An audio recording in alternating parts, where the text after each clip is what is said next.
Welcome back, everybody, to another episode of the Educational AD Podcast. We'll be right back with today's guest, but as always, we want to give a shout out to our sponsors. Now, don't hit that fast forward button. These are 8 companies. They're all great companies. I used them as an athletic director. You should be using them too. So please stay with us for the next 3 minutes as we give them their shout out. We want to thank Hometown Ticketing for their support of the podcast. Hometown is the leading digital ticketing provider to schools and colleges. I don't think I need to say anything more, but I'm going to. If you go to hometownticketing.com, their team is going to show you how to set up and sell tickets online for your events, athletic events, school events, and more. Hometown is digital ticketing that offers more. Go to hometownticketing.com to get signed up. We also want to say thanks to Gipper. Gipper is the official social media graphics solution for our podcast. And if you go to Gipper.com, their team is going to show you how to create world-class marketing content to help celebrate your athletes and promote your teams. Gipper's used and trusted by over 3,000 programs, both high school and college across the country. It's professional graphic design made simple. How simple? Even I can do it. Go to Gipper.com to get started. We want to say thanks to Snap Raise for their support. Have you ever spent days or even weeks with a fundraising platform and then got little, if any, return? Stop right here. Go to snapraise.com/EDAD. They have hands down the best online fundraising platform available. We used it at our school with tremendous success, and so will you. It works. Go to snapraise.com to get signed up. We want to thank our friends at Huddle for their support. Go to huddle.com and change the way you see the game. As a football coach, I used Huddle for years, but when I became an athletic director, I made sure that our school was a Huddle school. And our coaches, basketball, volleyball, you name it, just loved the tools that Huddle provided that allowed them to coach our kids up to their highest level. Go to huddle.com, join the 8 million users, and turn your school into a Huddle school. We also want to thank Vital Signs Wall of Fame. Go to their website, vitalsignswalloffame.com. Check out their interactive touchscreen video consoles. It's a great way to showcase your school record boards for all the teams, for all the sports, or your school's Hall of Fame, or simply share the story of your school's history and your proudest moments. Go to vitalsignswalloffame.com. Mention the podcast. You'll get a nice discount. We want to say thanks to Sideline Interactive, indoor score tables and video boards. Go to sidelineinteractive.com and schedule a live web demo to see their scoreboards and their score tables in action. Probably one of the best purchases I ever made was our Sideline Interactive indoor score table. Their products not only generate income for your department, they also create the ultimate game day experience for your student athletes. That's sidelineinteractive.com. We also want to thank our friends at Home Campus. Home Campus is the official state association and high school management platform for us. It's also your one-stop for things like scheduling, student athlete eligibility and clearance. You can help parents upload the forms themselves, save you hours of time, and a whole lot more. As an athletic director, I used Home Campus every single day, and it was just great. Go to homecampus.com to get started. That's homecampus.com. And we want to thank Athletic Surveys by LifeTrack. If you've never used a survey to take the pulse of your student athletes or your parents, you're really missing out. Athletic directors already hear back from the complainers, the people who want to gripe about everything. Athletic Surveys will connect you to that small group, but it'll also connect you to the 98% of your parents or student athletes that support your program. And that's a tremendously valuable tool to have when you're talking with a frustrated parent or your principal or your school board. Go to athleticsurveys.com. They're going to create a custom survey that, again, it'll let you take the pulse of the people in your school. That's athleticsurveys.com. Welcome back, everybody, to another episode of the Educational AD Podcast. We've got a good friend returning for another visit. Also, we're going back to my home state of Oregon, which I always enjoy. Our guest today is Missy Smith. Missy is a certified master athletic administrator. She's a longtime AD in the state of Oregon, and now she's working for the State Activity Association. We're going to hear about that and some more. But Missy Smith, welcome back to the Educational AD Podcast. Hey, great to be here. Thanks for having me. Well, again, you and I connected a few years ago. Yeah. You were on the podcast. You're in one of our books. Just a great visit. You've since moved on from being a school-based AD to working for the state association. Want to hear about that, but let's go ahead and jump into your story. We always like to let our listeners have a chance to get to know our guests. So, tell us a little bit about yourself growing up. Maybe take us up through your own high school and college days, and then we'll take a break. But what's the Missy Smith story? So I'm an Oregonian, born and raised. I left for a short stint, but mostly I've been in Oregon the whole time. I went to Forest Grove High School where I grew up. Playing basketball with the boys organization because they didn't have a place for girls to play. To this day, I mean, some of the ADs and people around the state are still my great friends that I started playing basketball with in fourth grade. So that's where it all started in Forest Grove. Was a 3-sport athlete out there. Loved it. Great hometown atmosphere. Best friend and growing up that I played sports with, her dad was our athletic director, and I was always at their house. They had a swim pool. Jeff Durham was out there, and I always said, "Oh, I'm going to be an AD when I grow up." He has it easy. He just gets to get paid to watch sports.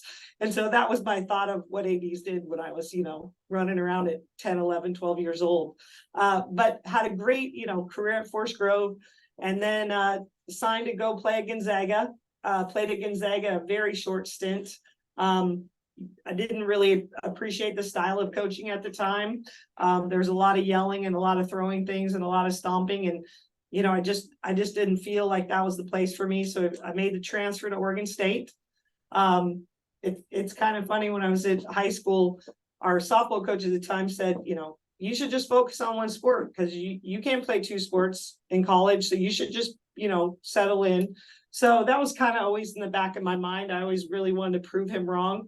So when I transferred to Oregon State, I went there for basketball. Against the will of the basketball coach, Aki Hill at the time, I went out and I said, I want to walk on and play softball too.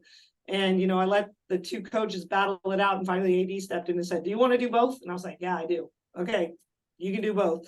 So the exception was I had to go to the conditioning for basketball after the softball practices. We met in the middle.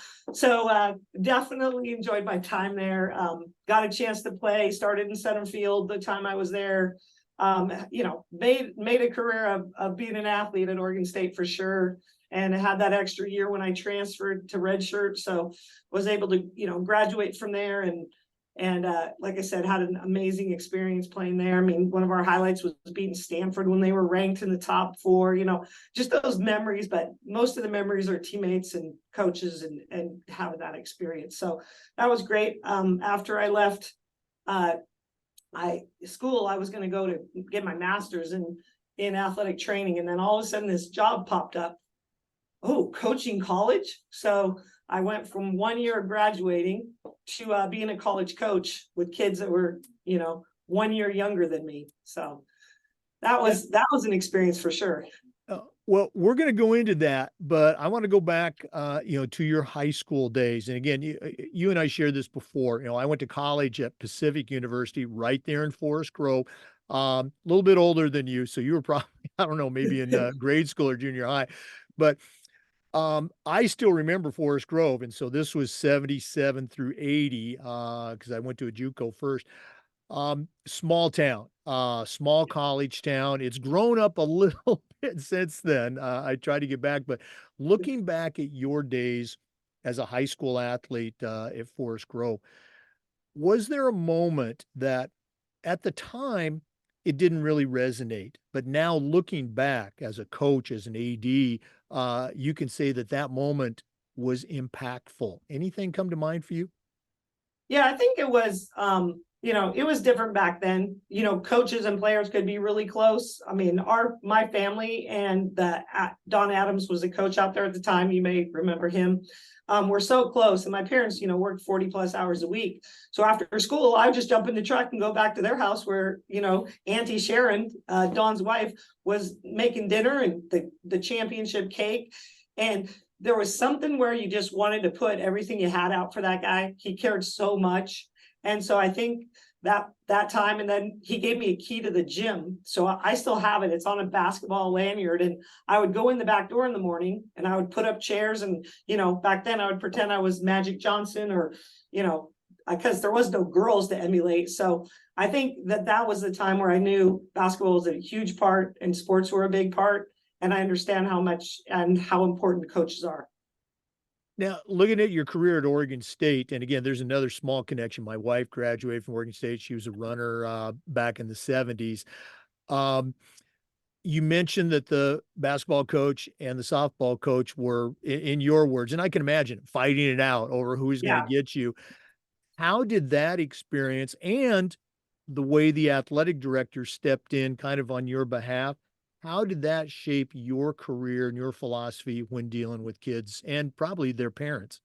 Well, I think a lot of it for me was, I'm a big proponent of multi-sport kids. I don't believe in focusing on one. And luckily I got to be a mom of a daughter who was a 4-sport athlete at OES where I was. And so I think being an advocate for kids was really important. And I learned from that. And then, I also learned that as ADs, we got to do some of the dirty work to take care of kids.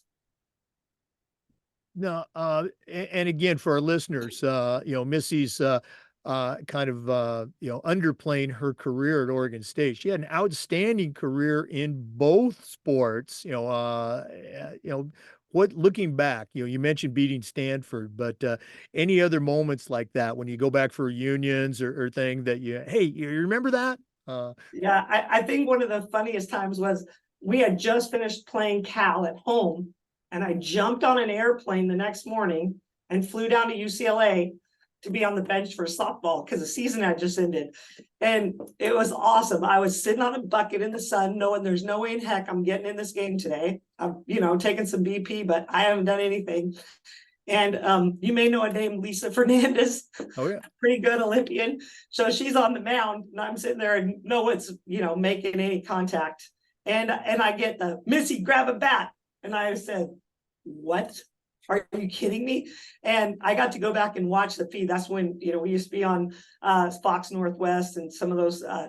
They said, wait, she was just on the basketball court last night. What is she doing here? Like that. And I think I fouled off a couple balls before I struck out. And then I was like, okay, that's great. All right. And she's like, grab your glove. You're going into center field. And I was like, wow, I haven't taken a fly ball since the fall. This is going to be exciting. And UCLA, as you know, puts quite a few balls out there. But I will say I did not have any years that, and I probably had 5 or 6 balls at me in that next couple innings. But that always just sticks out as one of those fun moments where you got to be ready. And but it was really such a great time that I look back on for sure.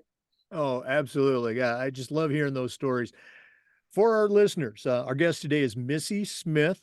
She's a certified master athletic administrator, longtime AD in the state of Oregon, now working with the State Activities Association.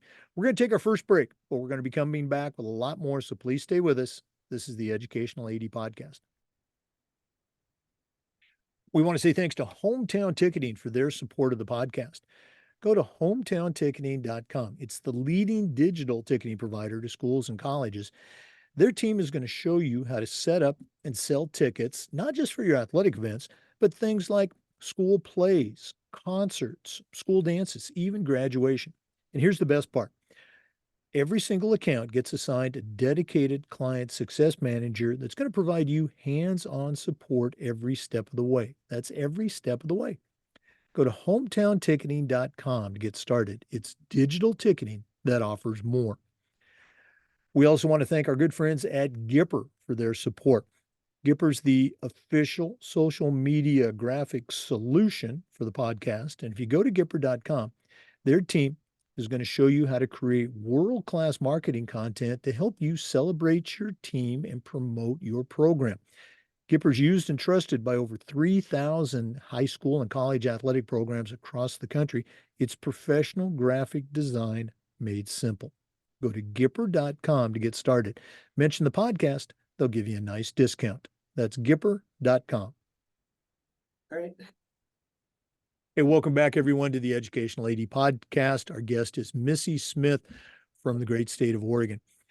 Missy, you mentioned that after graduation, you were thinking about just getting your master's degree, but a college coaching opportunity turned up. Share with our listeners how that all played out. Yeah, so I was headed to Pacific with you. I was headed that way to get into the physical therapy program because that's what I thought I wanted to do. Hindsight, I probably would have been born out of my mind and not had this opportunity. So it all works out, right? But I ended up at Lewis and Clark, and I took a softball job, coaching job, and I got on campus, and the AD at the time, Steve Wallow, he said, "All right, now you got to find a team."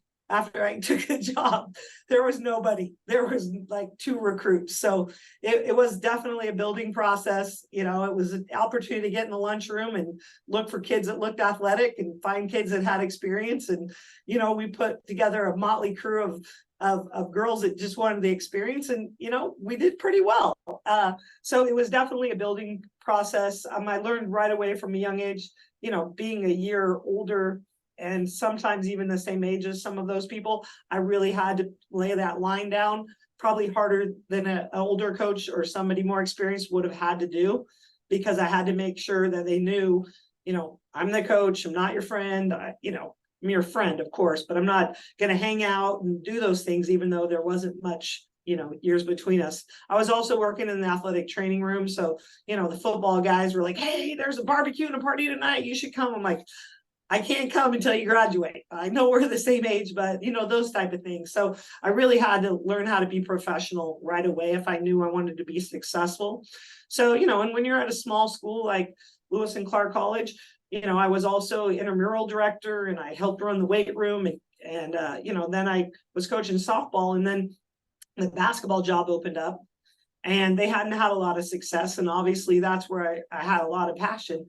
And I talked them into hiring me for that job. And they're like, "That's fine, but you got to do both." So for a while there, I was juggling recruiting for basketball and softball. And, it was quite the work. And the longer hours I put in, the harder it was, recruiting to those small Division III schools without having any finance at the time, that's a tough role. So learned how to grind a lot, and stayed there for a long time. I was there 10 years, and then I was like, all right, decided it was time to start a family, and I stepped away. So that was a great experience though. Now, looking back, this was pretty much in the 90s. I think you were there like 93 to 2003, something like that. We just missed each other again. I got my master's there at Lewis and Clark. I know. I I following finished you. in 87. During the 90s, so this is 20 years into Title IX. Looking back, what's your memory of that? Was Lewis and Clark, were they doing a good job? Were they doing as good as they could? Was it just hell on earth? From a Title IX perspective, give them a report card. Yeah, I think it was okay. I'd probably give them a solid C plus, B minus. But the big thing was they had just hired a brand new football coach at the time who had 0 experience, unlike myself. And they brought him in making more money than I was doing 2 sports. So of course I was, I wasn't a quiet one. I was making sure they knew about it. They could use all of football's a different breed. It brings in revenue. And I'm like, yeah, right. Lewis and Clark. But all those different things where I wasn't going to win that battle then, but I started that battle. So I think that was, really important. Finally, they did hire a softball coach. I was strictly basketball on the ending there, but I was still like intramural director and weight room supervisor and everything else that came along with working at a small school. Right. One more question on that, and then we're going to move on. There were some schools in the conference, I'm guessing, the Pacifics, the Linfields, Willamettes. I don't know if George Fox had joined the conference at that point, but there was also some travel involved, going up to Whitworth and, other schools. What was, how were you treated? How was the program treated from a travel standpoint? Did they take care of you, or was it, So that's back in the day where 15 passenger vans were legal in the state of Oregon. And so I was driving mhm, myself or my assistant. We were driving up. We were playing, I think about the PLU UPS trip right. where you're going up, you're spending a night for a room and then you're finishing a game at 10 o'clock at night and you're driving back I-5 in the pouring rain and your head's on the game. So, I'm glad they're not doing that anymore, just for a safety perspective. But, it was different. Of course, the boys had, a chartered bus and those things for football. Basketball boys were doing the exact same thing. So Mhm. there was no complaints there. Well, for what you mentioned, Ford or Room, I still remember we took a trip from Forest Grove to College of Idaho. We did have a charter, but it was two to a bed, four to a room for, Yep. the college football team. Fortunately, Exactly. my bedmate was the kicker, and so I had plenty of room, but You were winning. You were with the lineman. oh man, and that's a whole nother story. We can talk about that at NADC. Um, you mentioned that you had great success as a coach. You enjoyed it, but it was time for another challenge, and of course, the call of family. Talk about how you ended up at OES because you had a tremendous run of success there. Yeah, it happened by chance, like things do. I had stepped away from working. I always work, but I was doing a basketball academy for a couple of years in there while I was pregnant with my daughter, and I had to stay busy. So I was running a basketball academy, which was really a lot of fun. It was not a lot of hours, but it was a lot of reward. So I ran that. I finished that, and a buddy of mine was like, "Hey, they got it." I started subbing a little bit at the right crosstown rival at Cat and Gable, and I had heard from somebody, hey, they got a part-time teaching gig open at OES. You should look at it. And the kid was just about ready to go to pre-K. And I said, well, I'll check it out. So I showed up there, and I remember a whole day interview for this. And a couple of the people that I end up working with that are great friends were like, why are you applying for this? You're way overqualified. And I mean, it made me feel great. And I don't want to say that not being humble, but it was one of those where I had worked, got some time with the professional basketball. I've gotten to do some really fun little gigs here and there. And, why do you want to come teach middle school? And I was like, it's where my heart is. That's what I want to do. So I ended up at OES part-time. Within, I think it was a year, I moved from 60% to 140%. So I filled my plate pretty quickly there. And then my daughter was admitted the next year into their pre-K program. So we had a great ride together there. It was absolutely a phenomenal job. Now, you were there. I think you were there for, was it 15 years at Uh, OES? yep. Okay, about that. And during that time, the program grew tremendously, teams, facilities, et cetera. You certainly had a hand in that. You're also very involved with the Oregon Athletic Directors Association in the state. What are some of the things that you are most proud of, either with, the association or with OES? Because I know you're going to be very humble, but there's also a very long list of things that you should be proud of. Yeah, I think the biggest thing, and I've had a lot of parents reach out to me and say one of the biggest things they miss right now of me not being there is the community piece I brought. I think, I was everywhere. I was connected with parents and coaches and kids, and we're pre-K through 12. So I got a chance to be with all of those people. But we grew program every year. Dennis and I that worked together there, we grew program. It started with I started a basketball and mindfulness program with our counselor. It was for first grade through fifth grade basketball. And we met with 140 kids in our Spark facility. And we did this, the Hoberman ball breathing. And then we checked in, how was our day? And they give a 1 for great and a 2 for okay and a 4 for bad because kids can't do threes on their fingers. And, we really started talking about empathy and growth mindset and how, what did people do for you today that was nice? And then we checked in at the end to kind of bring them back to ground them. And, so that program is still living on, which I'm extremely proud of.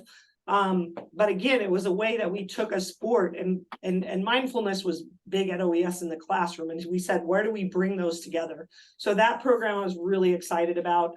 We built a brand new $17 million facility while I was there. So I got to be on the steering committee, and I was out with Dennis. We were doing what I call the dog and pony show, talking about programming, and we're talking about it from the heart. So I think that really started home, because we made that money pretty quick.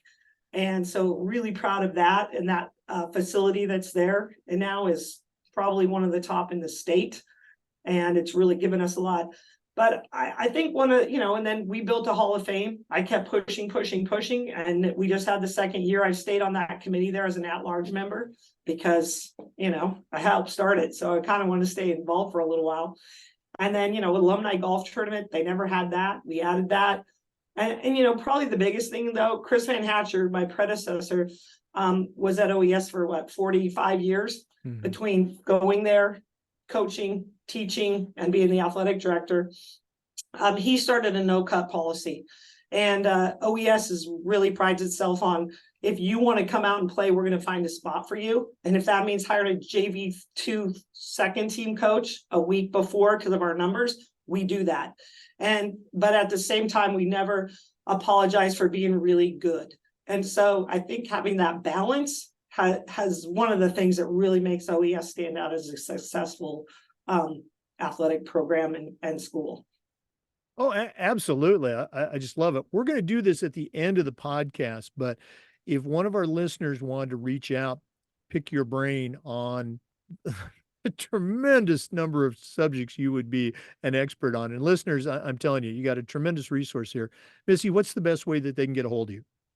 They can call the OSAA office and or email me. My email, I know I still got to look, I'm only 6 months in, is missys@osaa.org. And, they can call the office 503-682-6722 and just ask for me. But, I'm here at 7:30, which helps out those that are on the East Coast and everywhere else. But please reach out. I love to be a resource. Yeah, and Missy's also on LinkedIn if you want to connect there as well. We're visiting today with Missy Smith, Certified Master Athletic Administrator and the Assistant Executive Director for the Oregon School Activities Association. We're going to hear about that when we come back from our next break, so please stay with us. This is the Educational AD Podcast. We want to say thanks to our friends at Snap Mobile. That's the parent company. Snap Raise is the platform. Have you ever spent days and even weeks with a fundraiser and then got little, if any, return on your investment? You need to stop right here and go to snapraise.com/EDAD, snapraise.com. Hands down the best online fundraiser out there. We used it at our school. Great success. Our parents loved it. Our coaches loved it. It just flat out works. They even have a program where they will give you your funding before you actually do your fundraiser. Nobody else does that. Go to snapraise.com. You can also check out their suite of other platforms like Snap Sponsor, Snap Store, really cool one called FanX. You'll find it all at snapraise.com. We want to say thanks to our good friends at Huddle. Go to huddle.com and change the way you see the game. As a football coach, I used Huddle for years, but when I became an athletic director, I made sure that our school was a Huddle school. And our coaches, our volleyball, basketball, soccer coaches, all of them, they just loved the tools that Huddle provided that allowed them to coach our kids up to their highest level. Go to huddle.com and join the 8 million users. Turn your school into a Huddle school. We want to say thanks to Vital Signs Wall of Fame. Go to their website, vitalsignswalloffame.com.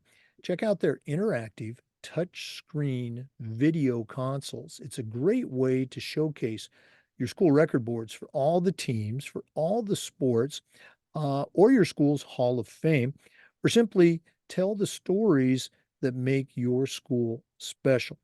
Go to vitalsignswalloffame.com. Mention the podcast, you'll get a nice discount. vitalsignswalloffame.com. Welcome back, everybody. We're visiting today with Missy Smith, longtime coach and athletic director in Oregon. Missy, you just started a new adventure working for the State Activities Association. Growing up as a high school student, everybody knew about the OSAA. So, how did that happen? Why and how the move? And share with our listeners what the OSAA does. You bet. So, I think, it was time for the transition. I left OES and, wasn't planning to leave, but it kind of had run its course. I'm always looking for a new challenge. I need to continue learning. And this position opened up, and I think I really set myself up by being on the board for the OADA and the board for the OACA, being a longtime coach and that. So I think I really learned more about what the OSA did. I mean, I kind of knew they put on state championships, but I didn't really understand all the rest until I was what I call the arms of the OSAA. And so I think those two positions really helped me dive in a little deeper and understand that this was something I wanted to do next. And then, I was lucky enough to land this job. I'm on, I think, month 6 now. But I think that probably the first month and a half was the hardest. I was like, oh, why did I leave the kids and the coaches? Oh, man, I'm missing them. And then, the funniest thing is I went from 15 years on a Mac to a PC. And, just being, anything new is change is always crazy for us. But, I think now 6 months in, everybody said, give it 6 months. Just finished up our first state championships. Phenomenal. That's where I think I shine, is being out with the kids in the community and representing the OSAA. So really excited about that. But my work really entails a lot of work with compliance and eligibility, which, I had a lot to learn in those places, especially in eligibility. Most kids at OES, it's a private school and academically pretty high. So didn't do a lot of eligibility, issues with kids being, academically eligible. So that was a big learning curve. Again, getting to direct the state tournaments is just, something special about that, and seeing kids. And then, I'm working with the athletic directors and training, working with some of the new athletic directors, getting to lead those our state meetings that are mandatory, that someone shows up so that we make sure people are on the same page. And then probably the most exciting thing is get to continue my work with leadership in the state. So really excited about that. We're putting on some events coming up, and like I said, those are where I really get excited about. So yeah, no, it's just been a lot of learning and growing, and I think that's what we're supposed to do in life. So it's been really positive. People here are wonderful, and get to work with some amazing people. Now, I know you have a heart for, mentoring and for learning, professional learning, professional development.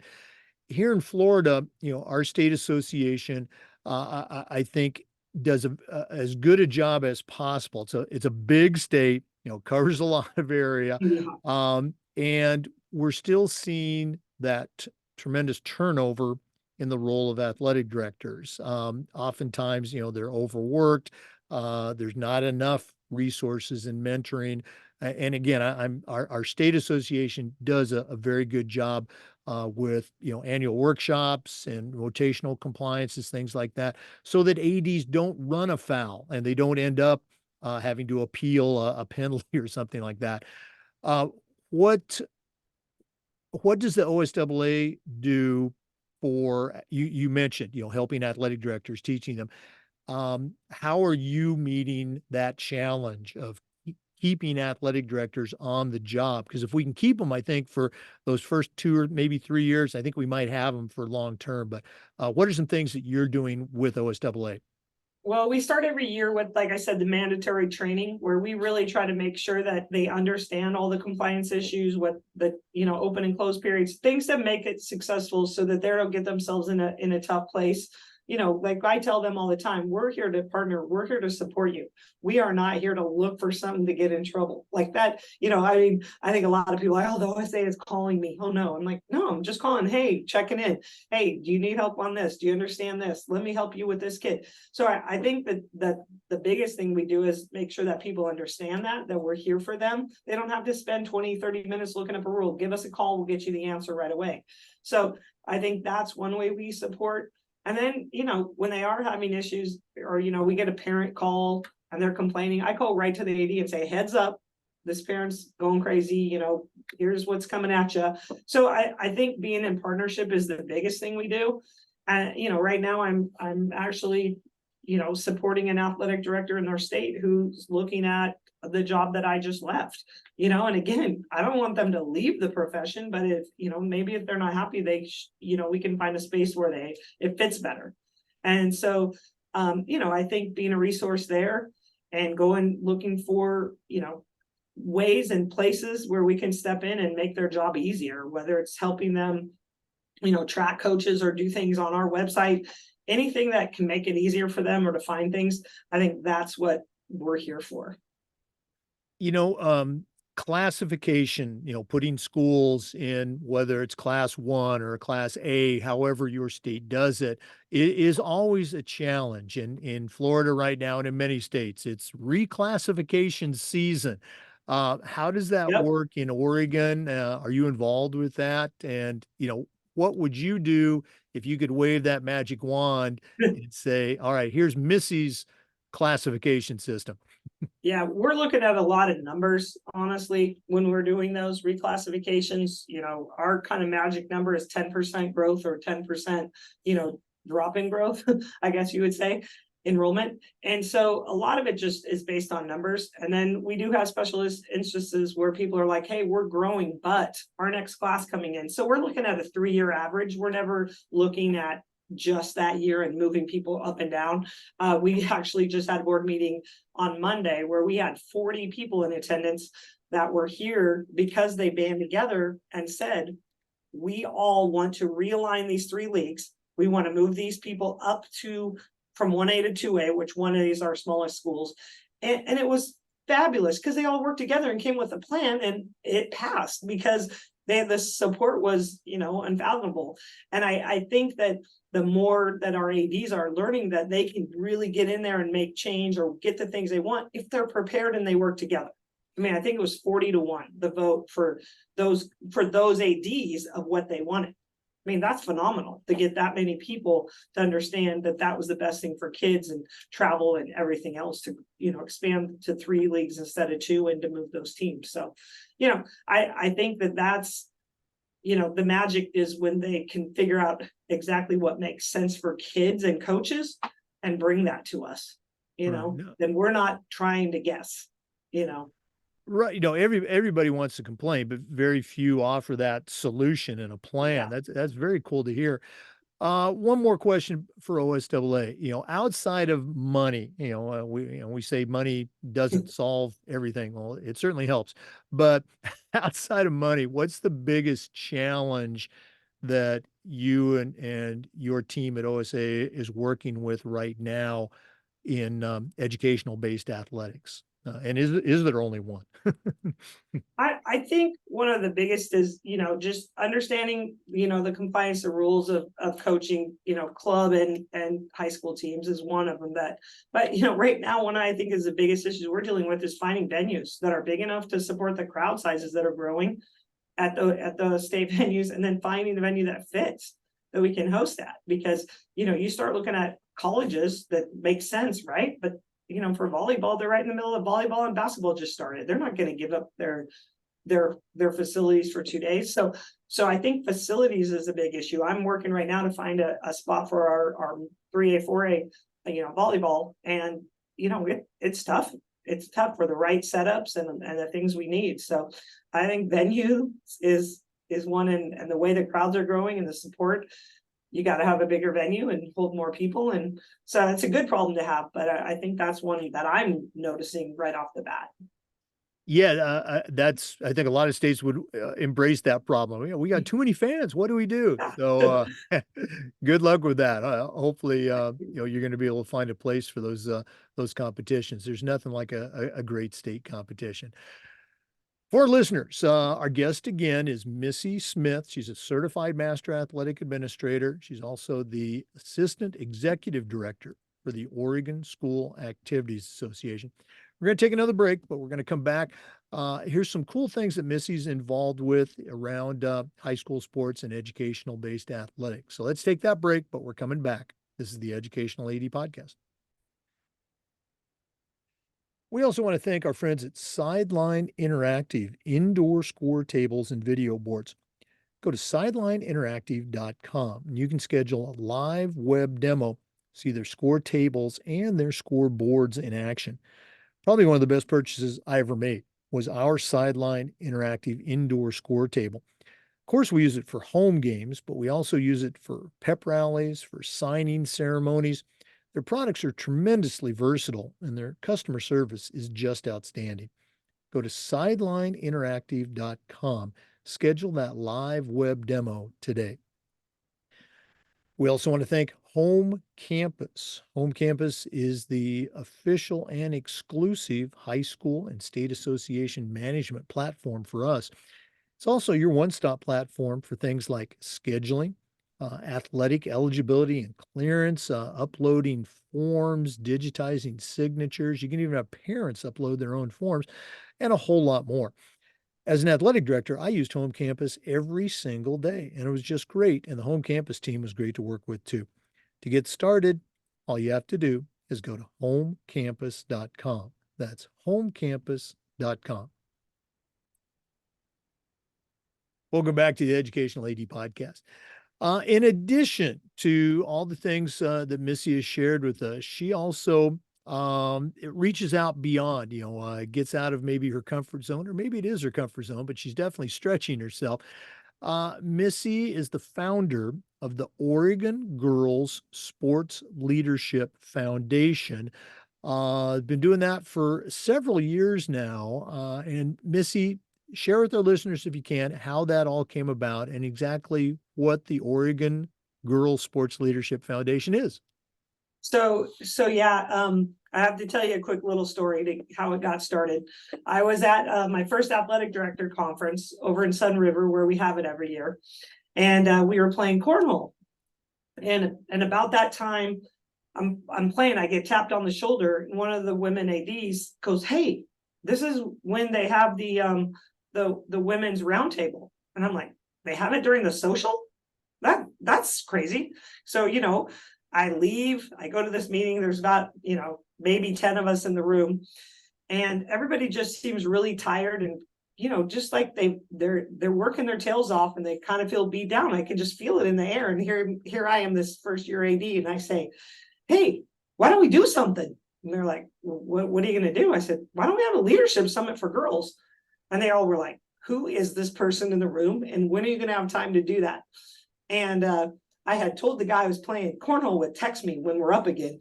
So I throw that out in the meeting, and then I get a text. I go, "I'll make it happen." And they're like, "Oh, like this girl's crazy. She's not going to have time." So I leave and I go back and I see Dennis. I go, "Hey, we're going to host the first annual Oregon Girls Sports Leadership Summit next year." He goes, "Awesome, let's do it."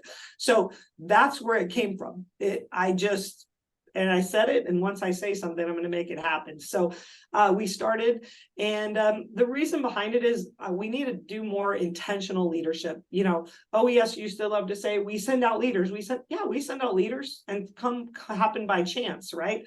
But how do we send out more leaders and do it intentionally? And so that was the premise behind the whole thing. I mean, it's such a great place now. Last year we had Michelle Snow that played at Tennessee as our keynote, but the year before was Anisha Curry, who was coaching for the Portland Trailblazers as one of the first female NBA coaches on the sideline. So it has really grown to be a place where we have 500 girls from across the state of Oregon and Southwest Washington that attend. It's free. I have Adidas behind us. They give us so much swag for these girls, backpacks and water bottles, and we give out notebooks they can take notes in. We do some breakout sessions. that are no more than 20 in a classroom. So you can imagine the coordination of volunteers that make that happen, those leaders. But the biggest thing we do there is we put girls in leadership positions. I had a coach show up with his soccer team one year, and he was in the classroom and he was like, oh, a leader didn't show up in this room to facilitate this. There's no facilitator. And then right at 10 o'clock when that was supposed to, one of the high school girls stood up and ran an hour-long facilitation of a workshop. And he was blown away that a high school girl could get up and do that. And that's why we do it. And I'm excited to announce that we're still partnering with OES, and I will be back there on April 27th running our eighth annual. So super excited about that. Now, you've been doing this for a number of years. Just a great idea. I wish more states would do something like that. Share one or two, because I'm sure you got a ton. Let's just call them success stories of a young girl that attended your conference that, it impacted her to go on and do, bigger and better things. Well, it actually happens to be a kid from our own school because I got to watch her growth. It was a kid who walked around with her head down and never said 5 words in middle school, who I taught. I kept bringing her into the leadership program. And by the time she left her senior year, she was the one up speaking, introducing people. She went on to play at Bates, where she joined the Student Athlete Leadership Council and was a representative from the soccer team. And so I think those type of things are where we really bring kids out, that we see the leadership in them, but they need that extra push. And so I kept putting her in situations where she had to get out of her comfort zone and grow that. And, it's just a change maker. I mean, this kid went from so quiet, never talk, never look up, to really being a go-getter. So those things to me are why we do it. Yeah. Now, you mentioned to me when we first, maybe before we came on, that you're doing kind of a branch off of this. Can you share with our listeners how that's going? Yeah, I'm working with Monica Maxwell in our office. We're doing a big National Girls and Women's in Sports Day brunch celebration. Also, I mean, it's really exciting. We got Monica Maxwell, we got Kelly Foster. We have these strong women in our office that are also assistant executive directors. And so we're all passionate about how we make a difference. So we're putting on the first annual, will be sponsored by the OSAA, is the National Girls and Women's in Sports Day. We're going to be giving out some big time awards at that event that we hope will become an annual event. Some of those awards we're giving out: the Billie Jean King Leadership Award, the Individual Sports Person of the Year, Woman of the Year, Team Sportswoman of the Year, Championships of Equality Award, and a Wilma Rudolph Courage Award. I can't tell you who those are because we haven't told the people yet, the recipients, but really excited to have that brunch and to get a chance for those people to get in front of high school students and make the day. Vera Jones, you may know Vera Jones, big time. She's coming out to do the keynote for that event. So we're really excited about, adding more leadership opportunities for kids. Oh, it's fantastic. I love it. Boy, we need to get you and Monica and maybe some of those local winners on for a podcast so they can talk about that if you'd like to do that. Yeah, absolutely. Okay. Well, Missy, this has been so cool catching up with you. For our listeners, you're listening to this in 2024, but Missy and I are recording it just a couple of days before the NADC. So we're both excited. Can't wait to get to Orlando. My trip's a little bit shorter than Missy's, but Yeah. we're still gonna connect.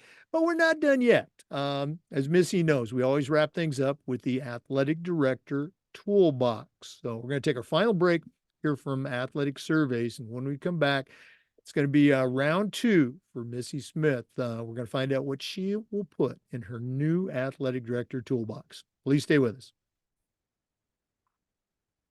We want to thank Athletic Surveys for sponsoring the AD Toolbox segment of our podcast. Athletic Surveys are a quick, easy, and an affordable way for you to collect comprehensive data that allows you to evaluate and improve your entire program. Athletic directors already hear back from the complainers, the folks that want to gripe about everything. Athletic surveys will connect you to that group, but they'll also connect you to the 98% of your parents that support your program. And that's a tremendously valuable tool to have when you're talking with a frustrated parent or your principal or your school board. Go to athleticsurveys.com. They're going to create a custom survey for your program that lets you take the pulse of your parents and your student athletes. Go to athleticsurveys.com. Let them help you take your athletic program from good to great. Well, it's that time of the podcast. We've been visiting today with a good friend, Missy Smith from Oregon, longtime athletic director, longtime coach, now working for the State Activities Association in Oregon. Certainly knows her way around the world of athletics. But right now, I'm going to challenge her to send out a brand new AD on their very first job, and I'm only going to let her put 3 things in the toolbox. So, Missy, what 3 items are going to go into your new athletic director toolbox? Well, we're going to start with a place that we can keep everything that's happening for the day. I think a lot of new ADs are trying to look at a schedule here, an officials website here to check everything. Everything on one document. And that includes what's happening those days, home and away games, what's the transportation, are we using charters or school buses, who the officials are they confirmed, who's working your tables, your score clock, your announcer, your your shot clock, whatever the sport is, are those all in one place so that you know exactly what's happening. And then it's easier if you're lucky enough to have an athlete or an admin assistant, then they can go through and they can make those calls, they can check the buses, they can check in with those people. And I think it's just nice because I see a lot of new ADs having things all different places. Maybe the schedule on a calendar, the officials in a website, the transportation documents somewhere else. I think looking at that at one place is a huge tool for success so things don't get dropped. So I think that's my first one. And then I would encourage every new AD or one that's been there for a while to find a place that they can lock themselves away for an hour or 2 a day and get some serious work done.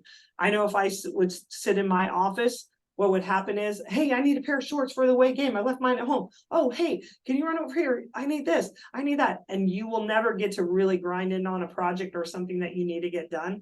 A great place to hide out is a press box if you're in a place where Oregon's not too cold. You can get up there, but a place that you can lock yourself away where maybe everyone can't find you for an hour or so and really get some things done that you need to. And to take a little time for yourself, including, I used to run every day at 1 o'clock because, I'd get there at 8 and I wouldn't leave till 8 or 9 or 10, but that was just something that kept me going. So having that is really important to build out that time. I almost blocked off 1 o'clock every day to go lift or run. And then the last one is having an evaluation plan and a connection time with coaches. It's easy to have a coach kind of, oh, they look like they're doing a great job. I just haven't had time to check in with them.